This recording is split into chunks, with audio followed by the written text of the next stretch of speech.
পৰীক্ষাৰ আগৰ দিনত ভুলেও এই চাৰিটা কাম নকৰিব, কৰিলে হ'ব মহা বিপদ। গতিকে চাৰিটা কাম কি আছে মই তোমালোকক কৈ দিওঁ।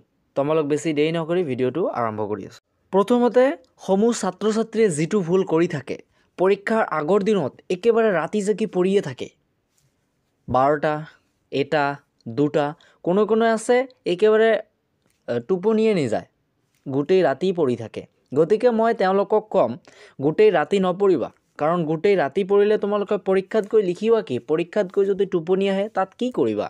সেইকাৰণে তোমালোকে পৰীক্ষাৰ আগৰ দিনত, ইয়াৰ আগত কি কৰিছা অন্ততঃ পৰীক্ষাৰ আগৰ দিনত বেছিকৈ পঢ়িব নালাগে। এইটো মোৰ হিচাপত একেবাৰে মহা ভুল তোমালোকে কৰা। সেইকাৰণে মই তোমালোকক কৈ আছোঁ, পৰীক্ষাৰ আগৰ দিনত, সেই দিনটোত পৰীক্ষাৰ যিটো আগৰ দিন থাকিব, সেই আগৰ দিনত তোমালোকে ৰাতি জাগি পঢ়িব নালাগে, ইমান বেছি পঢ়িব নালাগে। সেই দিনটোত যিটো তোমাৰ প্ৰয়োজন সেইটো পঢ়িবা, ৰাতি জাগি পঢ়াৰ প্ৰয়োজন নাই। ৰাতি জাগি পঢ়িলে তোমালোকৰ যিদিনা এক্সাম আছে সেই এক্সামত তোমালোকৰ অসুবিধা হ'ব পাৰে। ঠিক আছে, ৰাতি জাগি পঢ়াৰ প্ৰয়োজন নাই, বেছি পঢ়াৰ প্ৰয়োজন নাই। 2 নম্বৰত কি কৰিবা, তোমালোকে ৰাতি টোপনি যোৱাৰ আগত মোবাইল একেবাৰে ইউজ নকৰিবা। ৰাতি মানে যেতিয়া তোমাৰ বিচনাত যাবা তাৰ আগত 1 ঘণ্টা বা 2 ঘণ্টা আগতে মোবাইলটো এৰি দিবা। মোবাইলটোক আৰু যাতে বুলাব নালাগে, সেইকাৰণে মই তোমালোকক কৈ আছোঁ, মোবাইলটো একেবাৰে ইউজেই নকৰিবা পৰীক্ষাৰ আগৰ দিনৰ ৰাতিটোত। কাৰণ তোমালোকে ৰাতিত যদি মোবাইলটো টিপা, তোমাৰ মাইণ্ডটো অলপমান কেনেকুৱা হৈ যাব, যাৰ কাৰণে টোপনি অলপমান বেছি আহিব।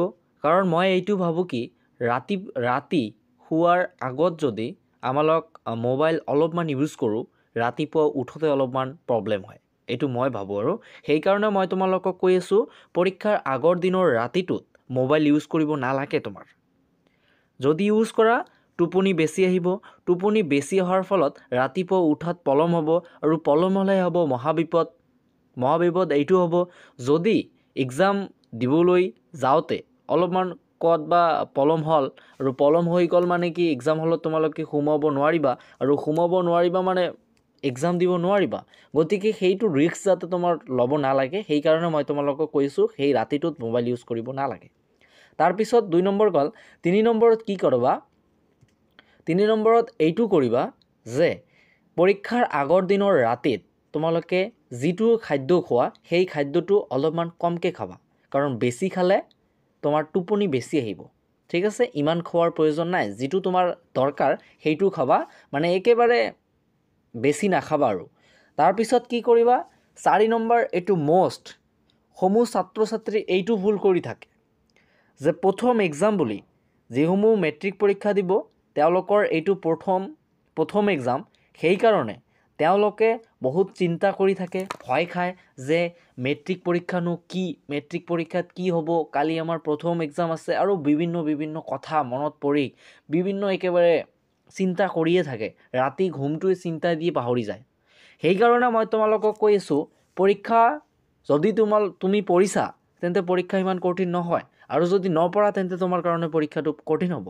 গতিকে চিন্তা কৰাৰ প্ৰয়োজন নাই, যদি পঢ়িছা তেন্তে পৰীক্ষা একেবাৰে সহজ। দেখিবা যিজন টপাৰ আছে তেওঁক সুধিবা পৰীক্ষা কেনেকুৱা হ'ল, একেবাৰে পানীৰ নিচিনা। আৰু এজন মূৰ্খ ল'ৰাক সুধিবা যে তোমাৰ পৰীক্ষা কেনেকুৱা হ'ল, কয় ভাই পৰীক্ষাটো কি যে হ'ল মই ক'বই নোৱাৰোঁ, পৰীক্ষা ইমান টাফ হয় নেকি? টপাৰজনে ক'ল পানীৰ নিচিনা, আৰু এওঁ কয় কি পৰীক্ষা একেবাৰে এনেকুৱা টান হয় নেকি? গতিকে সেইটো পৰীক্ষা কঠিন সহজ বুলি কাৰ ওপৰত ডিপেণ্ড কৰে, তোমাৰ নিজৰ ওপৰত ডিপেণ্ড কৰে কিমান দূৰ পঢ়িছা। গতিকে ছাত্ৰ ছাত্ৰীসকল, এই 4টা ভুল তোমালোকে নকৰিবা, আৰু কৰিলে হ'ব তোমালোকৰ মহাবিপদ। গতিকে এই 4টা ভুল নকৰিবা মানে কৰাৰ প্ৰশ্নই নুঠে। ছাত্ৰ ছাত্ৰীসকল, মই আশা কৰোঁ তোমালোকৰ এক্সামটো যাতে বহুত ভাল হয়। যিজনে মেট্ৰিক পৰীক্ষা দিব, মেট্ৰিক পৰীক্ষাটো যাতে ভাল ফলাফল অৰ্জন কৰিব পাৰা, যিজনে হায়াৰ ছেকেণ্ডেৰী পৰীক্ষা দিব তেওঁলোকেও যাতে ভাল ফলাফল এটা অৰ্জন কৰিব পাৰে।